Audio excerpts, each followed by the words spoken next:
కందుకూరు అనేది కొంచెం పక్కన పెట్టి గుంటూరులో జరిగిన ఒక పర్టికులర్ ఆస్పెక్ట్ గురించి నేను నాకున్న చాలా మిడిమిడి జ్ఞానంతో మాట్లాడుతాను.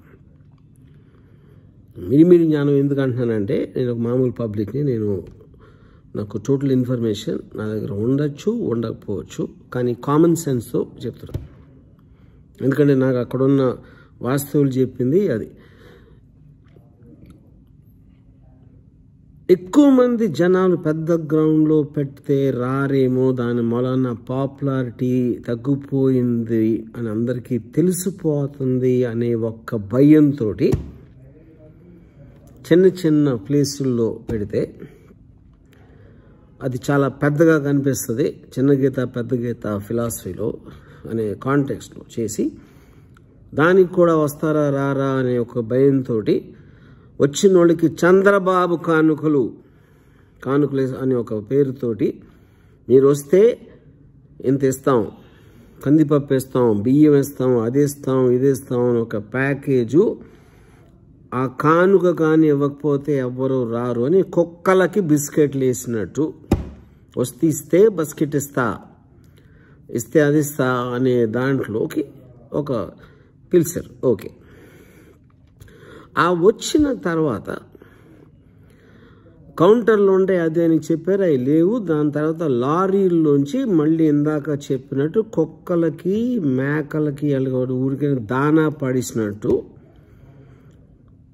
ఆ కాంటెక్స్ట్ ఆబ్వియస్ ఆర్గనైజేషన్కి తావు లేదు కాబట్టి వాళ్ళు టోకెన్లు చూపిస్తున్నారా, ఏం చూపిస్తున్నారా, వేసే వాళ్ళకి ఏం ఇంట్రెస్ట్ ఉంటుంది. వాళ్ళు కూడా ఉద్యోగులే, వాళ్ళు కూడా ఏదో జీతం ఇస్తున్నారు, ఎంతో కొంత ఇది ఇస్తున్నారు.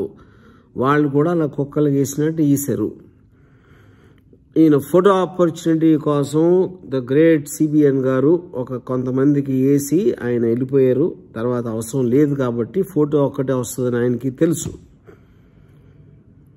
సిబిఎన్ గారు, నేను మీకు అడిగే స్ట్రైట్ క్వశ్చన్ ఏంటంటే, మీరు 3 సార్లు 3.5 సార్లు 4 సార్లు సీఎం అయ్యి మీకు ఎంతకాలం వరకు ప్రజలంటే ఏంటి తెలీదా? ఇలాంటి చోట్ల ఎలా చేస్తే ఏమేం పరిస్థితులు రావటానికి ఛాన్స్ ఉందన్నది మీకు తెలీదా?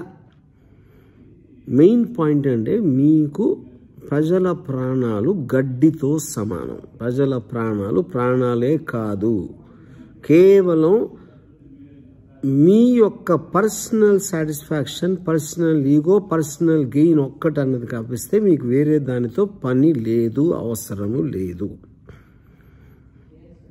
ఇది క్లియర్ కట్ ఆస్పెక్ట్. ఒకటి, కానుకలు ఇస్తానని లంచం చూపించడానికి వస్తే క్వార్టర్ ఇస్తా, లేకపోతే ఇది ఇస్తా, దానికి దేనికి ఏంటి డిఫరెన్సు? ఇదంతా ఈ పర్టిక్యులర్ కల్చర్ అనేది మీరే దాన్ని ప్రవేశపెట్టారని మొత్తం అందరికీ తెలుసు ఇండియాలో. అది కొత్త విషయం కాదు.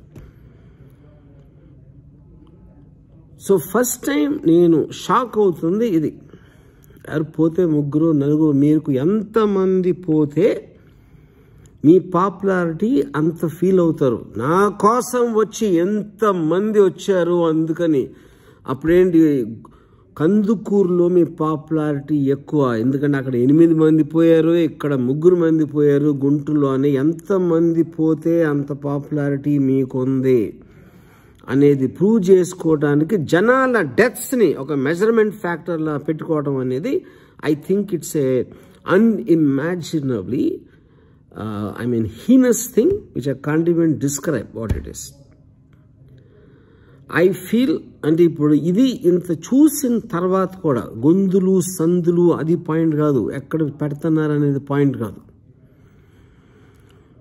ఒకవేళ అది కరెక్ట్ కాదు అంటే మీరు అపాలజీ ఎందుకు చెప్తారు? అది నాది కాదు, ఎవడు ఎన్ఆర్ఐ పెట్టాడు, ఈడు పెట్టాడు, ఆడి పెట్టాడు, ఇది పెట్టాడు కాదు, అది పాయింట్ కాదు. ఇంతకాలం 40 సంవత్సరాలు మీకు చరిత్ర, 50 సంవత్సరాల చరిత్ర ఉన్నప్పుడు ఎగ్జాక్ట్లీ అలాంటి చోట ఏమి అవుతుంది అని మీకు తెలియదు అని మీరు చెప్పడం ఎవ్వడూ నమ్మడు. మీ ఫాలోవర్స్ వాళ్ళందరూ ఎదవలైతే వాళ్ళు నమ్మచ్చు, కానీ నేను మాత్రం నమ్మను. నేను నమ్మను, ఎవరు నమ్మరు. బేసిక్ పాయింట్ అంటే, మీకు మనుషుల ప్రాణాల కన్నా మీ పర్టిక్యులర్ పాపులారిటీ మీ పర్టిక్యులర్ ఫేమ్ అనేది ఒక్కటే ముఖ్యం, ఇంకెవ్వరితో మీకు సంబంధం లేదు. నేను ఇప్పటికీ మీరు అంటున్న దానికి కారణం మీరు చెప్పినట్టే మీరు సీఎం చేశారు, మీరు ఏదో చేశారు, అన్నీ చేశారు. కానీ ఈ ఒక్కటి దాంట్లో ఫస్ట్ టైం నేను మిమ్మల్ని నిన్ను అని సంబోధిస్తాను. ఎందుకంటే నువ్వు ఒక రాజకీయ లీడర్ అవ్వటానికి ఫస్ట్ థింగ్ నీ పీపుల్ వెల్ఫేర్, సెక్యూరిటీ అనేది నీకు ముఖ్యం అవ్వాలి.